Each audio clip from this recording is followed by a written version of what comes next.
Where are you from? 所以你是从哪里来的？ Korea. Korea. You don't speak Korean.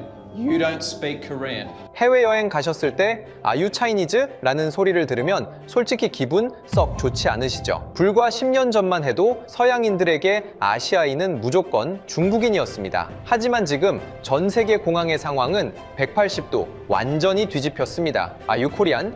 이 한마디에 서양인들의 눈빛이 반짝입니다. 그런데 최근 이렇게 높아진 한국의 위상을 증명하듯 전 세계 항공업계가 발칵 뒤집혔습니다. 40개국 하늘을 날며 수만 명을 관찰해온 싱가포르 항공 22 연차 수석 승무원. 그녀가 SNS에 올린 고백 하나가 하룻밤 만에 조회수 1000만을 돌파하며 폭발한 겁니다. 한국인 승객만은 눈 감고도 알아봅니다. 한국인인 척하는 가짜 중국인들은 곧바로 들통나죠. 처음에 그녀는 한국인을 그저 유난 떠는 특이한 민족이라 비웃었습니다. 하지만 직접 서울 땅을 밟은 뒤 그녀의 22 연상식은 산산조각 났습니다. 본국으로 돌아온 그녀가 전 세계 다국적 승무원들 앞에서 남긴 마지막 한 문장에 모두가 할 말을 잃었습니다. 도대체 이 베테랑 승무원은 한국에서 무엇을 목격한 걸까요?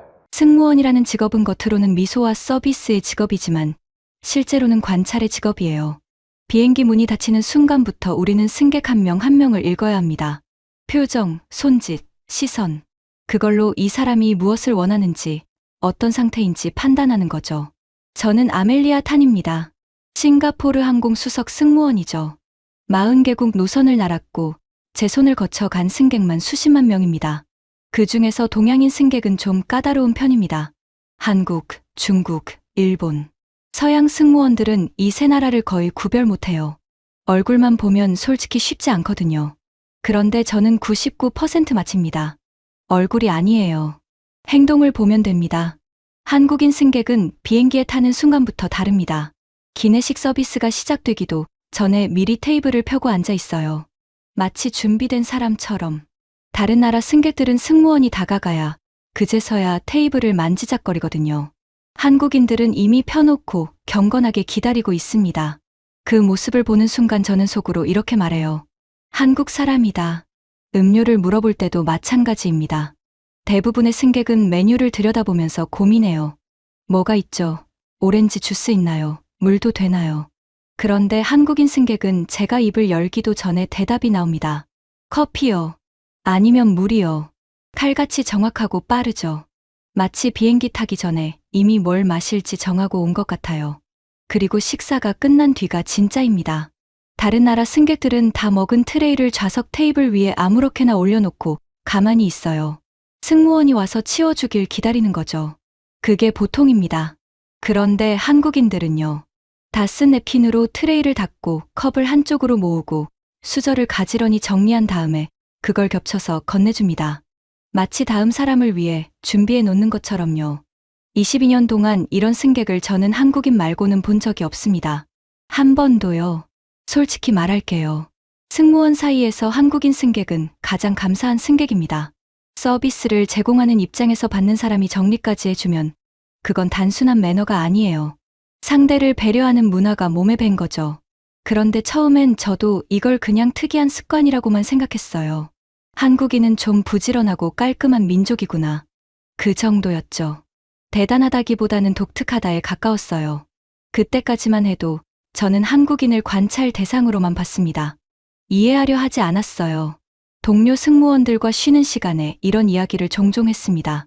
한국인 승객도 트레이 정리해서 줬어. 어떻게 매번 저래. 다들 웃었어요. 신기하긴 하지만 그게 뭐 대단한 건가 싶은 분위기였죠. 그러던 어느 날 후배 승무원 니콜라우가 저한테 찾아왔어요. 갓 5년 차인 친구인데 다음 달부터 인천 노선에 배정받았다고 했습니다. 선배, 한국인 승객이 진짜 특별해요? 선배가 맨날 그 얘기만 하잖아요. 제가 웃으면서 대답했죠. 직접 보면 알아. 말로는 설명이 안 돼. 그래도 힌트 좀 주세요. 어떻게 구별하는 거예요? 착륙 30분 전에 봐. 한국인 승객은 그때부터 짐을 챙기기 시작해. 빛의 속도로. 다른 나라 승객들은 착륙해서 벨트 사인 꺼져야 그제서야 우르르 일어나서 짐칸 열잖아. 한국인들은 착륙 전에 이미 가방을 내려놓고 겉옷을 입고 이어폰을 정리하고 앉아 있어. 내리는데 1초도 안 걸리게 전부 세팅을 끝내놓는 거야. 니콜이 눈을 동그랗게 떴어요. 그걸로 국적을 마친다고요? 그것만이 아니지. 하나 더 알려줄까? 장거리 노선에서 자다가 일어난 승객 얼굴을 봐. 마스크팩을 붙이고 있으면 90% 한국인이야. 마스크팩이요? 비행기 안에서요? 응. 거기에 미스트까지 뿌리고 있으면 100%야. 22년 동안 예외가 없었어. 니콜이 배꼽을 잡고 웃었습니다. 저도 웃었어요. 하지만 한편으로는 이런 생각이 스쳤습니다. 나는 22년 동안 이 민족을 가장 가까이에서 봐왔으면서 정작 아는 건 마스크팩과 트레이 정리뿐인가. 그때까지만 해도 그건 그냥 스치는 생각이었어요. 그 생각이 결국 저를 서울까지 끌고 가게 될 줄은 꿈에도 몰랐습니다. 그리고 이건 나중에 알게 된 건데요. 한국인 승객들이 기내에서 슬리퍼를 꺼내 신는 것도 전부 이유가 있었습니다. 한국은 집에 들어갈 때 신발을 벗는 문화거든요. 온돌이라는 바닥 난방 시스템 때문에 바닥이 곧 생활 공간이에요. 그래서 비행기 좌석도 자기 공간으로 만드는 거였어요. 신발을 벗고 슬리퍼를 신는 순간 거기가 자기 방이 되는 거죠. 처음엔 몰랐습니다. 그냥 편하려고 그런 줄 알았어요. 그런데 진짜 충격적인 건 비행기 안이 아니었습니다. 제가 한국인에 대한 모든 생각을 뒤집게 된 건 3만 피트 위가 아니라 스위스 융프라우에서였어요. 비행기 안에서 한국인을 구별하는 건 사실 시작에 불과했어요. 22년을 날다 보면 기내에서 못 볼 장면이 없습니다.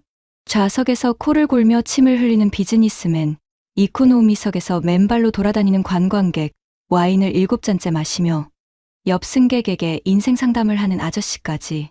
인간의 민낯이 가장 적나라하게 드러나는 곳이 비행기 안이에요. 집이 아닌데 집처럼 행동하거든요. 그런데 한국인 승객들은 진짜로 비행기를 집처럼 썼습니다. 다만 그 방향이 달랐어요. 장거리 노선 이야기를 좀 더 해볼게요. 싱가포르에서 인천까지는 약 6시간 반이에요. 유럽이나 미주 노선에 비하면 짧은 편이죠. 그런데 한국인 승객들은 이 6시간을 허투루 쓰지 않았습니다. 이륙하고 좌석 벨트 사인이 꺼지면 대부분의 승객은 기내 엔터테인먼트 화면을 켭니다. 영화를 고르고 이어폰을 끼고 편하게 기대 앉죠. 한국인 승객들은 달랐어요. 기내 모니터를 아예 안 켜는 사람이 태반이었습니다.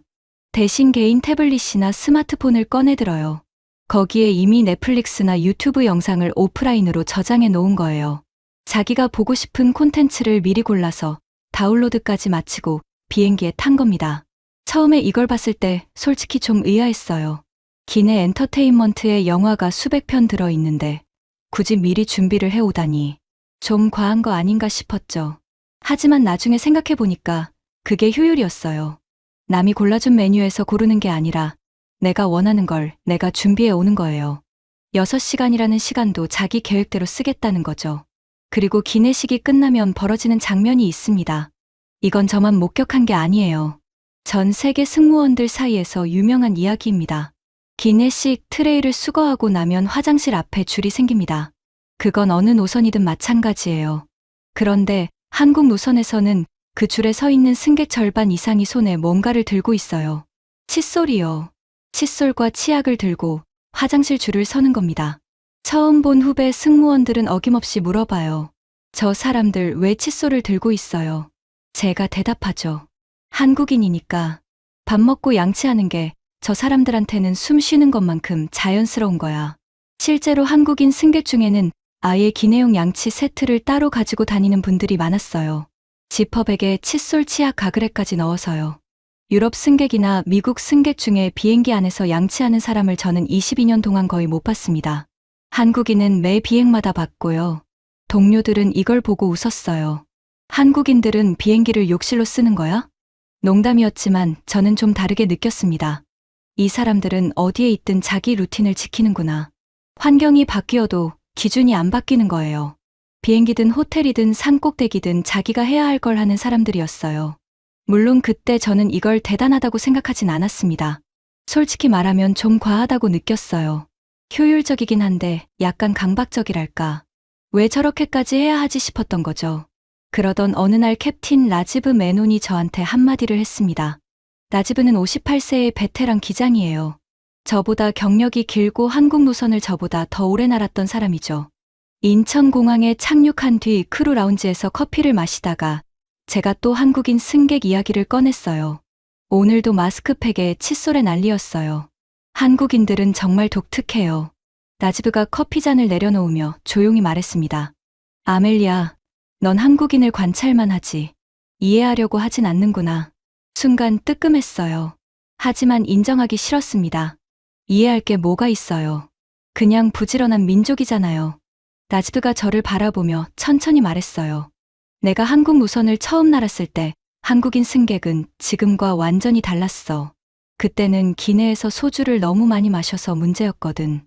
큰 소리로 떠들고 얼굴이 빨개져서 비틀거리고 승무원들 사이에서 한국 노선은 고된 노선이었어. 정말요? 지금은 어때? 트레이를 정리해서 건네주고 칫솔 들고 줄을 서고 마스크팩을 붙이고 20년 만에 한 민족의 비행기 안행동이 이렇게 바뀐 건 내 경력 통틀어서 한국이 유일해. 저는 할 말이 없었습니다. 라지브가 덧붙였어요. 변화의 속도. 그게 한국의 진짜 특별한 점이야. 넌 지금 완성된 모습만 보고 있는 거야. 그 뒤에 뭐가 있는지는 생각해 본 적 없잖아. 그 말이 머릿속에서 떠나지 않았어요. 하지만 그렇다고 당장 뭔가 깨달은 건 아니었습니다. 글쎄요, 경제가 좋아지면 매너도 좋아지는 거 아닐까요? 저는 그냥 그렇게 넘겼어요. 그런데 한 달 뒤 스위스에서 그 장면을 보게 됩니다. 라지브의 말이 왜 맞았는지 온몸으로 느끼게 된 순간이었어요. 비행 스케줄 사이에 3일짜리 휴가가 생겼습니다. 취리 경유 노선을 마치고 돌아가는 길에 하루를 빼서 융프라우에 다녀오기로 했어요. 스위스 알프스의 톱 오브 유럽이라 불리는 곳이죠. 승무원 생활을 22년 했어도 관광을 제대로 해본 적은 별로 없거든요. 항상 공항과 호텔만 오가다 돌아가니까요. 인터라켄에서 산악열차를 타고 올라가는데 차창 밖 풍경이 장난이 아니었습니다. 만년설이 덮인 봉우리들이 구름 사이로 솟아있고 초록 목초지 위에 소들이 점처럼 흩어져 있었어요. 나도 모르게 스마트폰을 꺼내 사진을 찍었습니다. 열차 안을 둘러보니 관광객들은 대부분 가벼운 차림이었어요. 운동화에 청바지, 가디건 정도. 유럽 관광객들은 카메라 하나 달랑 들고 편한 복장이었고 중국인 단체 관광객들은 얇은 패딩 정도를 걸치고 있었죠. 해발 3,000m가 넘는 산인데도 대부분 도심 나들이 수준의 옷차림이었습니다. 그런데 한 그룹이 눈에 확 들어왔어요. 고어텍스 재킷에 등산 스틱, 전문 등산화, 배낭까지 완벽하게 갖춘 사람들이었습니다. 노스페이스 로고가 머리부터 발끝까지 보였어요. 한 명도 아니고 7명 전원이 그랬습니다. 마치 에베레스트 베이스 캠프를 향하는 원정대 같았어요. 주변 관광객들이 슬쩍슬쩍 쳐다봤습니다. 저도 쳐다봤고요. 열차가 융프라우요 역에 도착했습니다. 문이 열리자 차가운 바람이 확 밀려 들어왔어요. 영하의 기온에 바람까지 새서 얇은 옷을 입고 온 관광객들은 어깨를 움츠리며 느릿느릿 걸었습니다. 그 등산복 그룹은 달랐어요. 문이 열리자마자 쏜살같이 빠져나갔습니다. 등산 스틱으로 리듬을 맞추며 전망대를 향해 거침없이 걸어가는데 속도가 보통이 아니었어요. 다른 관광객들이 사진 찍으며 천천히 올라가는 사이에 그들은 이미 저 앞에서 점점 작아지고 있었습니다. 저도 따라가 보려고 했어요. 3분을 못 갔습니다. 해발 3,000m 고지대에서 빠른 걸음은 보통 체력으로는 불가능해요. 헐떡이면서 벤치에 앉았는데 그들은 이미 전망대 쪽에 올라가 있었습니다. 거기서 뭘 하고 있었냐면요. 배낭에서 김밥을 꺼내 먹고 있었어요. 알프스 만년설을 배경으로 김밥을 먹는 사람들. 그 장면이 너무 초현실적이어서 저도 모르게 사진을 찍었습니다. 옆에서 쉬고 있던 독일인 남성이 제 시선을 따라가더니 웃으며 말했어요. 한국인들이요. 여기 오면 항상 저래요. 자주 보세요? 융프라우 올 때마다 봅니다. 장비는 우리보다 좋고 속도는 우리보다 빠르고 솔직히 좀 무서워요. 그가 웃었고 저도 웃었지만 속으로는 웃기지 않았습니다. 비행기 안에서 보던 그 사람들이 산 꼭대기에서도 똑같았거든요. 미리 준비하고 누구보다 빠르게 실행하는 것. 그게 장소를 가리지 않았어요. 하산길에 그 그룹 중 부부로 보이는 두 분과 잠깐 이야기를 나눴습니다. 남편분이 영어를 좀 하셨어요. 실례지만 왜 이렇게 장비를 갖추고 오셨어요? 여기는 관광지잖아요. 그분이 빙긋 웃으며 대답했습니다. 관광지라도 사는 산이에요. 산은 존중해야 하니까요. 짧은 대답이었는데 그 안에 담긴 게 많았어요. 이 사람들은 관광을 관광으로 접근하지 않았습니다. 산에 오르는 거니까 산에 맞게 준비하는 거예요. 대충이라는 게 없었어요. 카페에서 커피를 마시든 알프스에 오르든 자기 기준으로 완벽하게 준비하는 사람들이었습니다. 그날 저녁 호텔에 돌아와서 니콜에게 메시지를 보냈어요. 한국인들 비행기 안에서만 특이한 게 아니야. 스위스 산 꼭대기에서도 똑같아. 등산복 풀세트에 김밥까지 싸왔더라. 니콜이 바로 답장을 보내왔습니다. 선배 또 한국인 관찰일기 쓰시는 거예요? 웃으면서 답장을 쳤어요. 관찰일기가 아니라 진짜 궁금해져서 그래. 이 사람들은 왜 이런 걸까? 메시지를 보내고 침대에 누워 천장을 바라봤습니다. 22년 동안 비행기 안에서 한국인을 봤어요. 트레이를 정리하는 손, 마스크팩을 붙인 얼굴, 착륙 전에 완벽하게 짐을 챙기는 모습, 그리고 오늘 산 꼭대기에서 본 등산복과 김밥. 라지브 캡틴이 한 말이 다시 떠올랐습니다. 넌 관찰만 하지 이해하려 하진 않는구나.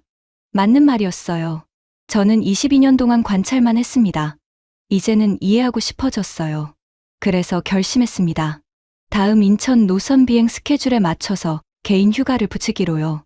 22년 동안 인천공항 크루 라운지만 드나들었지 한 번도 서울 시내를 걸어본 적이 없었거든요. 비행기 위에서 내려다보기만 했던 그 나라를 직접 밟아보고 싶었습니다. 그런데 제가 서울에서 경험한 첫 번째 사건은 저를 완전히 얼어붙게 만들었습니다. 인천 노선 비행을 마치고 크루들과 헤어졌습니다. 보통은 크루버스를 타고 공항 근처 호텔로 가서 다음 비행까지 쉬거든요. 그런데 이번에는 달랐어요. 짐을 끌고 입국장으로 향했습니다. 22년 만에 처음으로 승무원이 아니라 여행자로서 한국 땅을 밟는 거였어요. 입국 심사대 앞에 섰는데 자동 출입국 시스템이 눈에 들어왔습니다. 싱가포르 창의공항도 세계 최고 수준이라고 자부하거든요. 저는 그 공항을 베이스로 22년을 일한 사람이에요. 공항 시스템에 관해서는 웬만해선 놀라지 않습니다. 그런데 놀랐어요.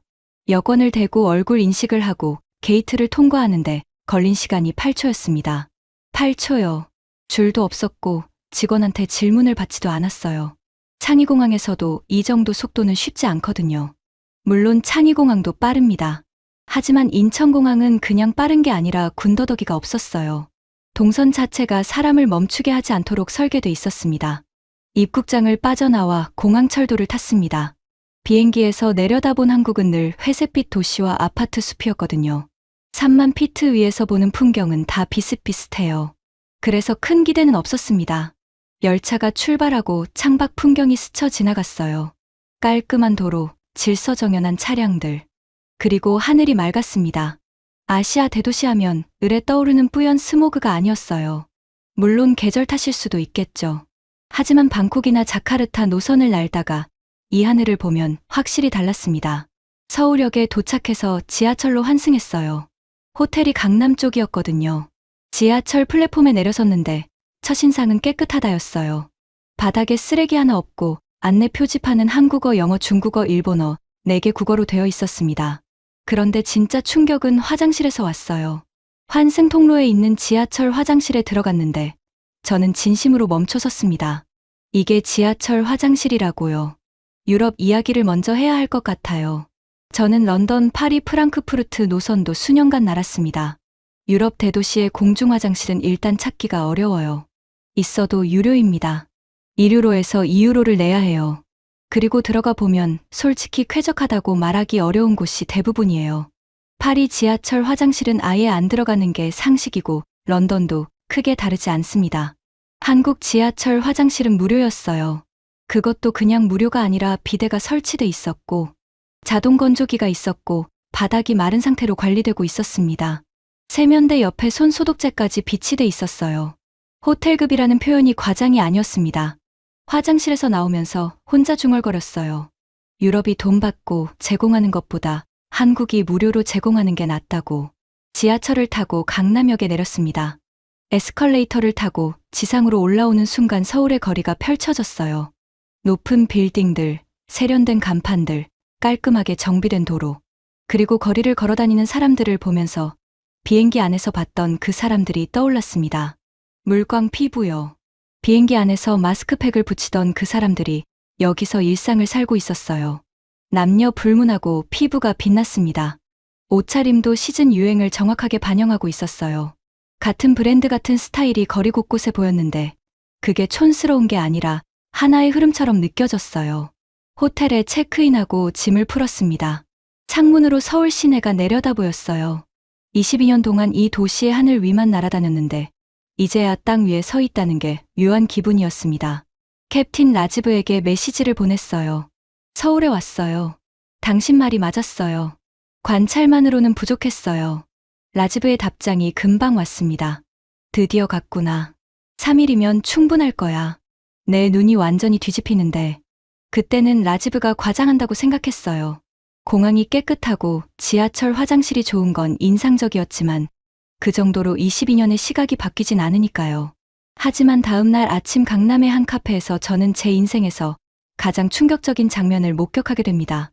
그리고 그 장면은 22년간 쌓아온 제 모든 상식을 산산조각 냈습니다. 아침 9시쯤 호텔 근처 카페에 들어갔습니다. 강남대로 골목에 있는 2층짜리 카페였어요. 문을 열고 들어서는 순간 첫인상이 좋았습니다. 인테리어가 세련됐고 커피 향이 은은하게 퍼져 있었어요. 창가 자리에 앉아서 아메리카노를 주문했습니다. 카페 안을 둘러봤어요. 평일 오전인데도 자리가 거의 찼습니다. 노트북을 펴고 일하는 사람, 태블릿으로 공부하는 학생, 이어폰을 끼고 화상통화를 하는 직장인. 모두가 각자의 일에 집중하고 있었어요. 비행기 안에서 보던 그 효율적인 모습 그대로였습니다. 그때 옆 테이블에 앉은 여자가 눈에 들어왔어요. 20대 후반쯤 되어 보이는 젊은 여성이었는데 맥북과 아이패드, 그리고 스마트폰까지 테이블 위에 펼쳐놓고 뭔가를 열심히 하고 있었습니다. 화면에는 논문 같은 것이 떠 있었어요. 커피를 마시면서 창밖을 보고 있는데 갑자기 그 여자가 일어났습니다. 가방을 들더니 그대로 카페 밖으로 나가는 거예요. 맥북은 테이블 위에 그대로 있었습니다. 아이패드도요.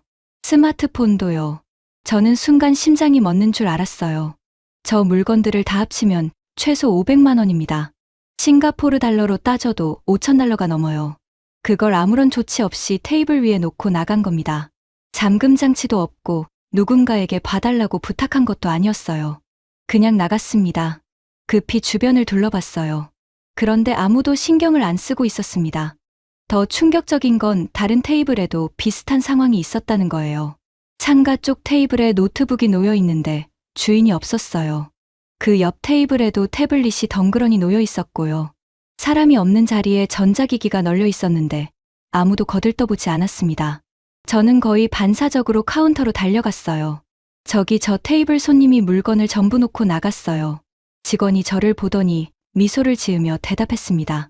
아, 괜찮아요. 자리 맡기 하신 거예요. 곧 돌아오실 거예요. 자리 맡기요? 네. 한국에서는 카페에서 자리 잡을 때 물건을 놓고 가는 게 보통이에요. 저는 멍하니 서 있었습니다. 이게 보통이라고요. 500만 원어치 전자기기를 놓고 나가는 게 보통이라고요. 자리로 돌아와 앉았는데 가슴이 두근거렸어요. 흥분이 아니라 혼란이었습니다. 싱가포르도 치안이 좋은 나라예요. 세계에서 가장 안전한 나라 중 하나로 꼽히죠. 하지만 싱가포르에서도 카페에 노트북을 놓고 나가는 사람은 없습니다. 절대로요. 미국은 말할 것도 없고요. 뉴욕이나 LA에서 이러면 돌아왔을 때 테이블이 깨끗하게 비어 있을 겁니다. 100%요. 15분쯤 지났을까요? 그 여자가 편의점 비닐봉지를 들고 돌아왔습니다. 아무렇지 않게 자리에 앉아 봉지에서 삼각김밥을 꺼내 먹으면서 다시 맥북을 두드리기 시작했어요. 물건이 사라졌을 거라는 걱정은 1mm도 안 하는 표정이었습니다. 참을 수가 없었어요. 말을 걸었습니다. 실례지만 방금 물건을 전부 놓고 나가셨잖아요. 무섭지 않으세요? 그녀가 고개를 들어 저를 보더니 살짝 웃었어요. 아, 여기 단골이라서요. 근데 단골 아닌 카페에서도 이렇게 해요. 한국에서는 다 이래요. 진짜요? 저는 싱가포르에서 왔는데 우리나라도 치안이 좋지만 이렇게까지는 못해요. 미국에서 유학했는데요. 거기서는 화장실 갈 때도 노트북 들고 갔어요. 한국 돌아오니까 그게 제일 편하더라고요. 아, 무겁게 들고 다닐 필요가 없구나 하고요. 그녀가 아멜리아라는 제 이름을 물어봤어요. 저도 이름을 물었죠. 하윤이요. 정하윤. 하윤이라는 이름을 들으며 저는 이 순간이 단순한 대화가 아니라는 걸 느꼈어요. 이건 치안이 좋은 게 아니었습니다. 시스템이 잡아주는 안전이 아니라 사람들이 서로를 신뢰하는 문화였어요. CCTV가 많아서 안전한 게 아니라 가져가는 사람이 없으니까 안전한 거였습니다. 그 차이가 거대했어요. 자리로 돌아와 커피를 마시는데 손이 떨렸습니다. 니콜에게 전화를 걸었어요. 니콜 한국 카페에서 사람들이 맥북을 놓고 나가. 500만 원짜리를. 아무도 안 가져가. 네? 그게 말이 돼요? 나도 방금까지 안 믿었어. 전화를 끊고 카페 안을 다시 둘러봤습니다. 여전히 빈자리에 노트북이 놓여 있었고 아무도 신경 쓰지 않고 있었어요. 22년 동안 비행기 안에서 트레이를 정리해주는 손을 보면서 그냥 깔끔한 사람들이라고만 생각했었는데 이건 깔끔함이 아니었어요. 이건 신뢰였습니다. 그런데 이건 시작이었어요. 그날 아침 하윤에게서 한국에 대해 제가 전혀 몰랐던 이야기를 듣게 됩니다. 그 이야기는 마스크팩이나 트레이 정리 같은 게 아니었어요. 한국이라는 나라의 뼈대에 관한 이야기였습니다. 하윤과 저녁을 같이 먹기로 했습니다. 카페에서 나눈 대화가 짧았는데도 묘하게 통하는 느낌이 있었거든요. 하윤이 강남역 근처 한 식당을 추천해줬어요. 된장찌개가 맛있는 집이라고 했습니다. 식당에 들어서니 반찬이 먼저 나왔어요. 김치, 시금치, 나물, 멸치볶음, 콩자반. 작은 접시에 가지런히 담긴 반찬들이 테이블을 채웠습니다. 저는 싱가포르에서도 한식을 가끔 먹었지만 이렇게 반찬이 줄줄이 나오는 건 직접 와서 처음 경험했어요. 된장찌개를 한 숟갈 뜨는데 뜨거운 국물이 입안에 퍼지면서 깊은 맛이 올라왔습니다. 그냥 맛있다가 아니라 몸이 따뜻해지는 느낌이었어요. 비행기 안에서 기내식만 먹다가 이런 음식을 먹으니까 왜 한국인 승객들이 기내식을 빨리 해치우는지 이해가 됐습니다. 이런 음식을 매일 먹는 사람들한테 기내식은 그냥 때우는 한 끼인 거죠. 밥을 먹으면서 하윤의 얼굴을 마주보는데 카페에서 느꼈던 게 다시 떠올랐어요. 하윤 씨, 한국 사람들은 왜 피부가 저렇게 빛나요? 대뜸 이런 질문을 던졌더니 하윤이 웃었어요. 빛난다기보다 관리를 하는 거예요.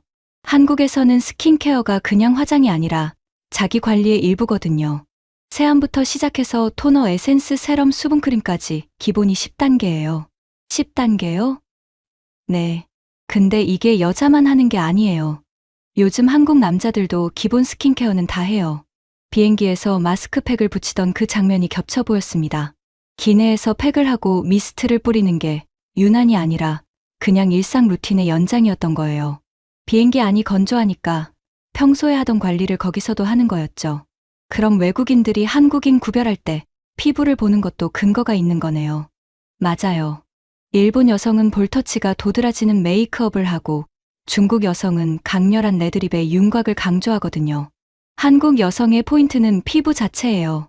화장을 했는데 안 한 것 같은 게 목표인 거죠. 새로운 시각이었어요. 비행기 안에서 저는 외모로 국적을 구별하려 했지만 그 외모 차이의 뒤에 있는 문화는 생각해 본 적이 없었거든요. 된장찌개를 거의 다 먹을 무렵 하윤이 자기 이야기를 해줬어요. 대학원에서 언어학을 전공하고 있다고요. 언어학이요? 어떤 연구를 하세요? 한국어와 AI의 관계를 연구하고 있어요. 한국어와 AI요? 하윤이 숟가락을 내려놓으며 눈을 반짝였습니다. 자기 전공 이야기가 나오니까 신이 난 거예요. 아멜리아 씨 영어 쓰시잖아요. 영어는 발음과 철자가 일치하지 않는 거 아시죠? 당연하죠. 나이트의 K는 왜 있는 건지 아직도 모르겠어요. 하윤이 웃었어요. 미국 드라마 보면 전화할 때 이름을 말하고 나서 꼭 철자를 하나하나 불러주잖아요. 스미스, SMITH 이런 식으로요. 왜 그런 줄 아세요? 들리는 대로 쓰면 틀리니까요. 일본어도 비슷한 문제가 있어요. 히라가나로 입력하면 한자 후보가 여러 개 뜨거든요. 그 중에 맞는 걸 골라야 해요. 입력 한 번에 끝나는 게 아니라 선택 과정이 한 번 더 들어가는 거죠. 한국어는 다른 거예요? 한국어는 들리는 대로 쓰면 돼요. 발음과 철자가 거의 완벽하게 일치하거든요. 그래서 AI 음성인식에서 한국어가 엄청난 강점을 갖고 있어요. 기계가 사람 말을 알아듣고 텍스트로 바꿀 때 확인 과정이 필요 없는 거예요. 솔직히 충격이었습니다. 유엔이 한글을 세계에서 가장 과학적인 문자로 인정했다는 건 저도 어디선가 들은 적 있었어요. 하지만 그게 구체적으로 뭘 의미하는지는 몰랐거든요. 이게 600년 전에 세종대왕이라는 왕이 만든 문자예요. 그 시대의 백성들이 글을 몰라서 억울한 일을 당하니까 누구나 쉽게 배울 수 있는 문자를 만든 거거든요. 그때 양반들은 반대했대요. 백성이 그를 알면 다스리기 어려워진다고. 600년 전에 만든 문자가 AI 시대의 무기가 되는 거네요. 맞아요. 세종대왕이 미래를 본 건 아니겠지만 과학적으로 설계된 문자가 결국 기술 시대에 빛을 발하는 거죠. 밥을 다 먹고 하윤이 메뉴판을 가리키며 물었어요. 매운 거 드실 수 있어요? 불닭볶음면이라고 있는데 한번 도전해 보실래요? 자신 있게 시켰습니다. 싱가포르 음식도 매운 게 많거든요. 한 젓가락 입에 넣는 순간 눈물이 확 올라왔어요. 입안이 불타는데 매운맛 속에 단맛이랑 감칠맛이 겹쳐 있었습니다. 고통스러운데 자꾸 손이 가는 거예요. 이거 왜 이래요? 아픈데 맛있어요. 하윤이 키득거렸어요. 한국 매운맛이 그래요. 서양 매운맛은 칠리 기반이라 그냥 아프거든요. 한국 매운맛은 매운맛에 단맛, 감칠맛, 발효가 다 겹쳐 있어서 중독성이 있어요. 기생충 영화에서 라면 끓이는 장면 있잖아요. 그 장면 하나로 전 세계 한국 라면 수출이 바뀌었어요. 땀을 닦으며 불닭볶음면을 끝까지 비웠습니다. 입안이 얼얼한 채로 식당을 나왔어요. 하윤과 인사하고 헤어져서 호텔로 걸어가는 길에 생각이 많았어요. 피부 관리의 문화, AI 시대에 빛나는 문자, 중독성 있는 매운맛. 어느 하나 단순한 게 없었습니다. 전부 그 뒤에 이유와 역사와 철학이 있었어요. 호텔에 돌아와 침대에 앉아서 스마트폰을 꺼냈습니다. 문득 궁금해져서 한국 여권에 대해 검색했어요. 그리고 화면에 뜬 숫자를 보는 순간 저는 또 한 번 얼어붙었습니다. 세계 여권 파워 랭킹 2위. 대한민국. 그 숫자를 보고 한참을 멍하니 앉아 있었습니다. 여권 파워라는 건 그 나라 국민이 비자 없이 갈 수 있는 나라 수를 기준으로 매기는 순위예요. 경제력만으로 결정되는 게 아닙니다. 외교 신뢰도, 민주주의 성숙도, 국제사회에서의 평판 이런 것들이 복합적으로 반영돼요. 한국의 경제 규모는 세계 12위입니다. 12위도 대단한 거지만 여권 순위는 그보다 훨씬 위인 2위예요. 경제력으로만 보면 한국보다 큰 나라들이 줄줄이 있는데 여권 파워에서는 그 나라들을 전부 제쳤다는 뜻입니다. 1위가 어디냐고요? 싱가포르예요. 제 나라가 1위고 한국이 2위. 이 사실이 묘하게 와닿았어요. 제가 가장 가까이서 관찰해온 민족의 나라가 제 나라 바로 다음이라니요. 그런데 진짜 충격은 그 다음에 검색한 내용이었습니다. 20년 전만 해도 한국인이 미국에 가려면 대사관에 가서 인터뷰를 해야 했어요. 비자 인터뷰요. 왜 미국에 가는지, 언제 돌아오는지, 재산은 얼마나 있는지, 이런 질문을 받고 통과해야 비자를 받을 수 있었습니다. 같은 시기에 일본인은 이미 미국 무비자였어요. 한국인만 인터뷰를 받아야 했던 거죠. 그 나라가 지금은 여권 파워 2위입니다. 20년이에요. 고작 20년 만에 미국 대사관 인터뷰를 받던 나라가 세계 어디든 자유롭게 갈 수 있는 나라가 된 겁니다. 라지브 캡틴이 했던 말이 정확히 이거였어요. 변화의 속도. 이렇게 빨리 바뀐 나라는 한국이 유일하다고. 침대에서 일어나 창가에 섰습니다. 서울의 야경이 반짝이고 있었어요. 이 불빛 아래 사는 사람들이 20년 전에는 미국 비자 인터뷰를 받으러 줄을 서 있었다니. 지금 이 도시를 보면 상상이 안 됐습니다. 그리고 또 하나 떠오른 게 있었어요. 10년 전 유럽 노선을 날 때의 기억이었습니다. 그때는 서양인이 동양인을 보면 거의 자동으로 이렇게 물어봤어요. 아, 유 차이니스? 중국인이세요? 그게 기본 질문이었습니다. 미국 내 동양인 중에 중국계가 가장 많으니까 그냥 동양인이면 중국인이겠거니 하는 거죠. 한국인이든 일본인이든 베트남인이든 다 똑같이 차이니스라고 물어봤어요. 한국인 승객 중에 그 질문을 받고 기분 나빠하시는 분들이 있었거든요. 당연히 그러실 만합니다. 그런데 어느 순간부터 바뀌었어요. 아, 유 코리안. 한국인이세요? 서양인들이 동양인을 보면 이제 이렇게 물어보기 시작한 거예요. 그것도 비웃는 게 아니라 설레는 표정으로요. I love BTS. I watched Squid Game. 한국인이라고 하면 눈이 반짝반짝해지는 거예요. 이 변화를 저는 기내에서 수없이 목격했습니다. 예전에는 I am 코리안이라고 하면 오 코리아하고 그냥 넘어갔어요. 지금은 I am 코리안이라고 하면 대화가 시작됩니다. 좋아하는 한국 드라마, 이야기 한국 음식 이야기 한국 여행 계획까지 쏟아지는 거예요.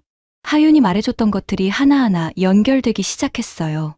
600년 전에 만든 문자가 AI 시대의 무기가 되고 10단계 스킨케어가 글로벌 뷰티 산업을 이끌고 매운 라면 하나가 전 세계 식문화를 바꾸고 있는 나라. 그 나라의 여권이 세계 2위인 건 어쩌면 당연한 결과일지도 모릅니다. 문득 하윤에게서 들은 유학생 이야기도 떠올랐어요. 하윤이 대학원에서 만난 외국인 유학생들 이야기였는데요. 몰도바에서 온 학생이 있었대요. 몰도바는 옛날에 소련이었으니까 유학이라 하면 보통 중국이나 러시아로 갔거든요. 그런데 최근에 한국으로 유학 오는 학생이 급격히 늘고 있다고요. 투르크메니스탄에서 온 여학생은 초등학교 때부터 혼자 한국어를 독학했대요. 그 나라에서 해외 유학 허가를 받은 최초의 여학생 중 한 명인데 갈 수 있는 나라가 여러 개였는데도 한국을 골랐다고요. 스페인에서 온 여학생 2명은 K-팝 댄서가 꿈이라면서 한국에 왔는데 수업 성적이 1등, 2등이었대요. 세계가 한국을 보는 눈이 바뀌고 있었습니다. 유 차이니스에서 유 코리안으로, 비자 인터뷰 필수 국가에서 여권 파워 2위로, 유학 비행기국에서 전 세계 학생들이 찾아오는 나라로, 이 모든 변화가 고작 20년 안에 일어난 거예요. 스마트폰을 내려놓고 다시 창밖을 봤습니다. 서울의 불빛이 아까와 똑같이 반짝이고 있었는데 같은 풍경이 다르게 보였어요. 이 도시는 멈춰 있는 게 아니라 지금 이 순간에도 변하고 있는 거구나. 그날 밤 잠이 잘 오지 않았어요. 뒤척이다가 새벽에 겨우 잠이 들었습니다. 그리고 다음 날 서울에서의 마지막 날이 시작됐어요. 지하철에서 벌어진 한 장면이 저를 끝내 무릎 꿇게 만들었습니다. 22년간 승객을 관찰해온 제 눈에서 그날 처음으로 눈물이 흘렀어요. 서울에서의 마지막 날이었습니다. 오후에 인천공항으로 가야 했기 때문에 오전에 남산타워를 보고 오기로 했어요. 하윤이 남산은 꼭 가보라고 했거든요. 서울이 한눈에 보인다고. 호텔에서 지하철을 타고 명동역으로 향했습니다. 아침 출근 시간이라 사람이 많았어요. 좌석은 이미 다 찼고 저는 손잡이를 잡고 서 있었습니다. 세 번째 역에서 사람들이 우르르 내리고 탔어요. 그때 좌석에서 뭔가가 바닥으로 떨어지는 소리가 났습니다. 갈색 지갑이었어요. 방금 내린 승객이 떨어뜨린 것 같았습니다. 지갑은 좌석 아래로 미끄러져 들어갔고 주인은 이미 문 밖으로 나간 뒤였어요. 저는 순간 몸이 굳었습니다. 죽고 싶었지만 문이 닫히고 있었거든요. 그런데 제 옆에 서 있던 20대 초반의 남자가 번개처럼 움직였어요. 좌석 아래에서 지갑을 낚아채더니 닫히는 문 사이로 몸을 비집고 나갔습니다. 플랫폼에서 뛰어가는 그의 뒷모습이 보였어요. 저만치 걸어가고 있던 지갑 주인의 어깨를 탁 치더니 지갑을 건네주고 고개를 까딱 숙이고는 다시 돌아와 다음 열차를 기다리고 있었어요. 문이 닫히고 열차가 출발했습니다. 저는 창문 너머로 그 청년의 뒷모습을 봤어요. 자기 열차를 포기하고 남의 지갑을 돌려준 겁니다. 그것도 아무렇지 않은 표정으로요. 영웅적인 행동을 한 사람의 얼굴이 아니었어요. 그냥 당연한 걸 한 사람의 얼굴이었습니다. 명동역에 내려서 한참을 서 있었어요. 비행기에서 트레이를 정리해 주던 손, 카페에서 노트북을 놓고 나갔던 하윤, 그리고 방금 남의 지갑을 위해 자기 열차를 포기한 청년. 다 연결되는 거였어요. 이 사람들한테는 남의 일이라는 개념이 없는 거예요. 남산타워에는 가지 못했습니다. 마음이 복잡해서 근처 벤치에 앉았어요. 하윤에게 방금 있었던 일을 메시지로 보냈습니다. 하윤의 답장이 왔어요. 한국에서는 흔한 일이에요. 그런데 아멜리아 씨한테 하나 더 이야기해 줄 게 있어요. 하윤이 보내온 건 한 사람의 이야기였습니다. 이수연이라는 이름이었어요. 일본에서 유학하던 한국 청년이었습니다. 도쿄 지하철역에서 술에 취한 사람이 선로에 떨어졌어요. 열차가 다가오고 있었습니다. 플랫폼에 있던 사람들은 얼어붙었어요. 이수연은 뛰어내렸습니다. 취객을 끌어올리려 했어요. 열차가 멈추지 못했습니다. 이수연은 그 자리에서 목숨을 잃었어요. 스마트폰 화면이 흐려졌습니다. 눈물이 나고 있었어요. 22년간 비행기 안에서 수만 명의 승객을 봤지만 울어본 적은 없었거든요. 하윤의 다음 메시지가 왔습니다. 동양 삼국 민족성을 비교하는 유명한 말이 있어요. 물에 빠진 사람을 봤을 때 중국인은 못 본 척 지나가고 일본인은 발을 동동 구르다 가고 한국인은 보는 순간 뛰어든다. 이수연 씨가 그랬어요. 저는 한참 동안 답장을 못 쳤어요. 아까 지하철에서 본 그 청년이 겹쳐 보였거든요. 닫히는 문 사이로 뛰어나간 그 모습이요. 물론 지갑을 돌려주는 것과 선로에 뛰어드는 건 차원이 다른 일이에요. 하지만 뿌리는 같았습니다. 남의 일을 그냥 지나치지 못하는 거예요. 하윤이 마지막으로 보낸 메시지가 있었어요. 한국어에서 가장 많이 쓰이는 단어가 뭔지 아세요? 우리예요. 우리 엄마, 우리 학교, 우리나라. 영어에서는 my mom, my school, my country잖아요. 한국에서는 나이가 아니라 우리예요. 남의 일이 없는 민족이에요. 우리. 그 단어가 머릿속에서 맴돌았습니다. 비행기에서 트레이를 정리해서 건네주는 것도 승무원을 우리 쪽 사람으로 보기 때문이었을까요? 카페에서 노트북을 놓고 나갈 수 있는 것도 주변 사람들을 우리로 신뢰하기 때문이었을까요? 22년간 관찰만 했던 것들이 하나로 연결되는 순간이었습니다. 벤치에서 일어나 호텔로 돌아갔어요. 짐을 싸야 했거든요. 가방을 꾸리면서 생각했습니다. 이걸 나만 알고 있으면 안 된다. 22년 동안 가장 가까운 자리에서 본 것들을 이제는 말해야 할 때가 됐다고요. 그날 밤 인천공항행 택시 안에서 저는 스마트폰을 꺼내 글을 쓰기 시작했습니다. 22년 동안 한 번도 쓰지 않았던 글을요. 인천공항에 도착해서 체크인을 마치고 출국장 라운지에 앉았습니다. 싱가포르행 비행기는 새벽 1시 출발이었어요. 3시간이 남아 있었습니다. 라운지 소파에 앉아 스마트폰을 열었어요. 택시 안에서 쓰기 시작한 글이 메모장에 저장돼 있었습니다. 읽어봤어요. 두서가 없었습니다. 그래서 처음부터 다시 썼어요. 22년간 40개국을 날며 수만 명의 승객을 관찰해 왔습니다. 그중 한국인 승객만은 눈 감고도 알아봅니다. 이 문장으로 시작했습니다. 그리고 비행기 안에서 본 것들을 하나하나 적었어요. 테이블을 미리 펴고 기다리는 모습, 다 먹은 트레이를 정리해서 건네주는 손, 마스크팩과 칫솔, 착륙 전 빛의 속도로 짐을 챙기는 습관, 융프라우에서 만난 등산복 군단, 서울 카페에서 노트북을 놓고 나간 여자, 지하철에서 남의 지갑을 위해 자기 열차를 포기한 청년, 그리고 이수연. 글을 쓰면서 손이 떨렸어요. 이건 단순한 관찰 기록이 아니었거든요. 22년간 직업적으로 지켜온 중립성을 깨는 일이었습니다.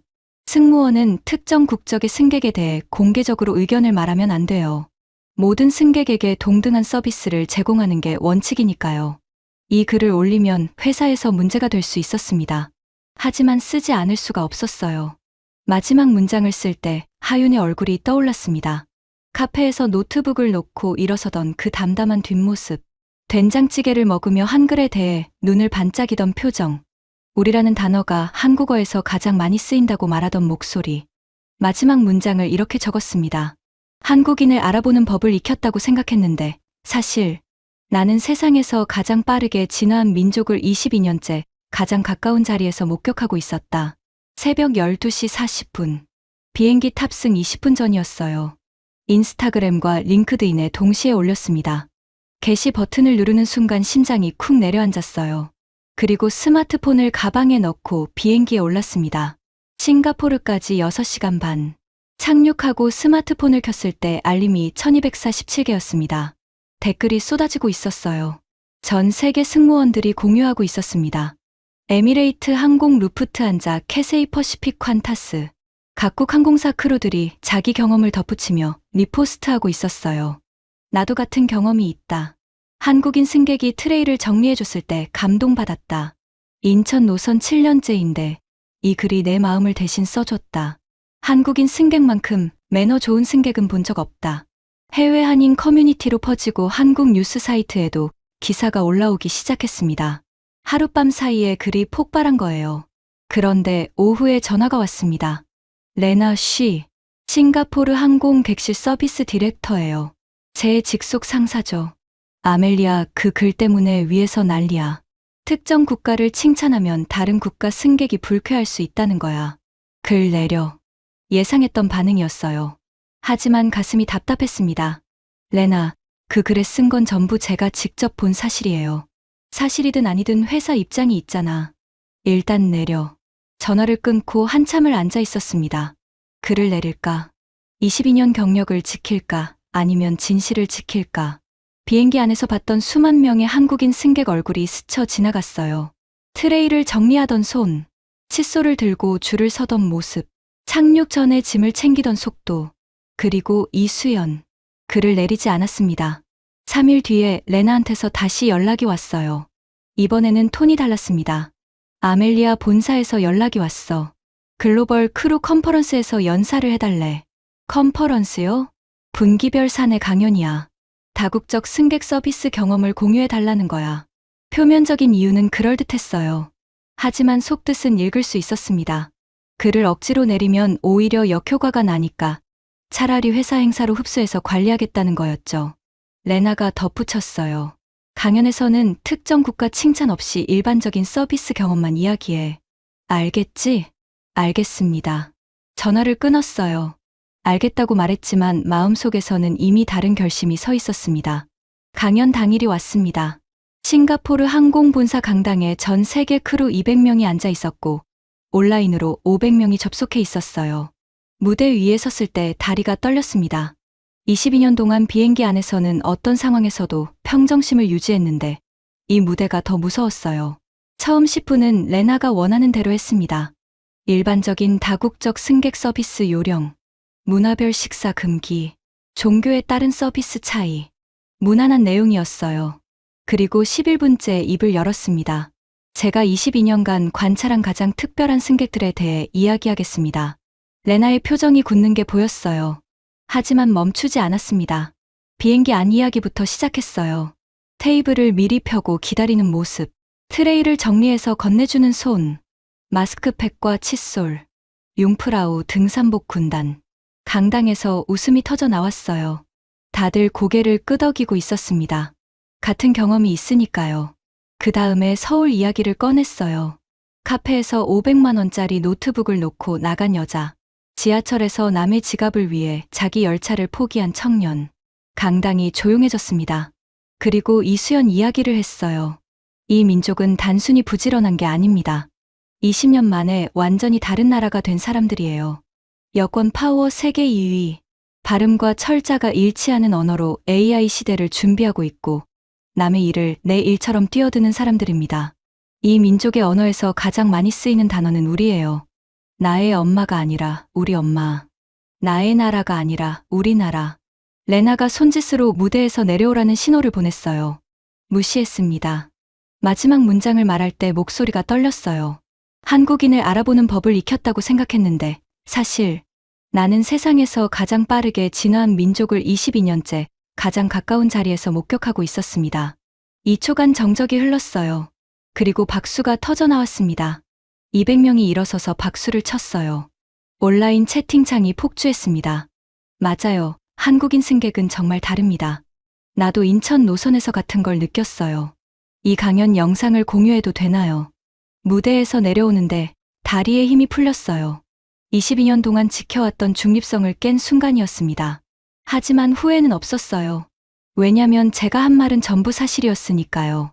강연이 끝나고 레나가 다가왔습니다. 표정이 읽히지 않았어요.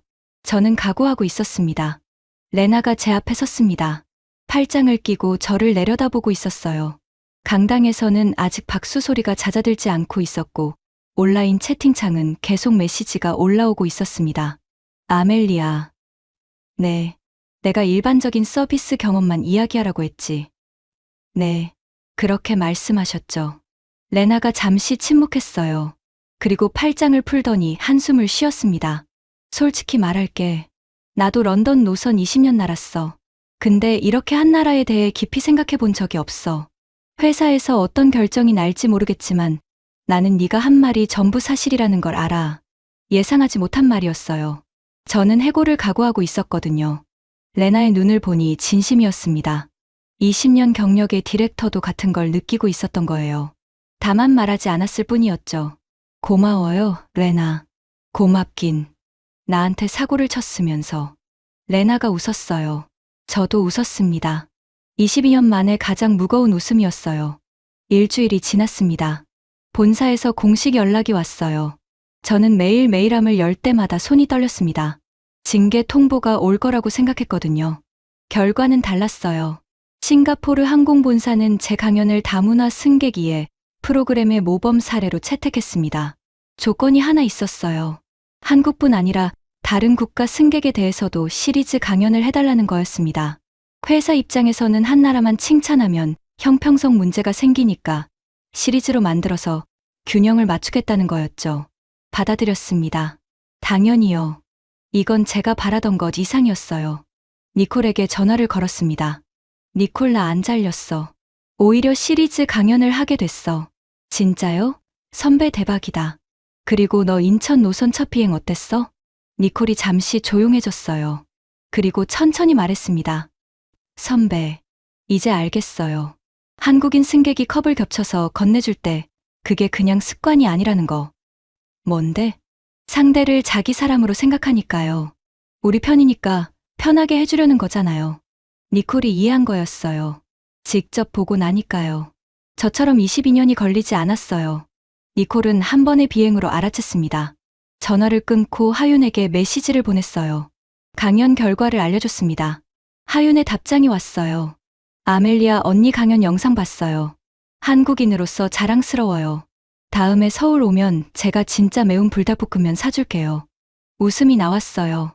그리고 그 웃음 뒤에 뜨거운 게 올라왔습니다. 지금 저는 매주 인천 노선을 날고 있습니다. 달라진 건 없어요.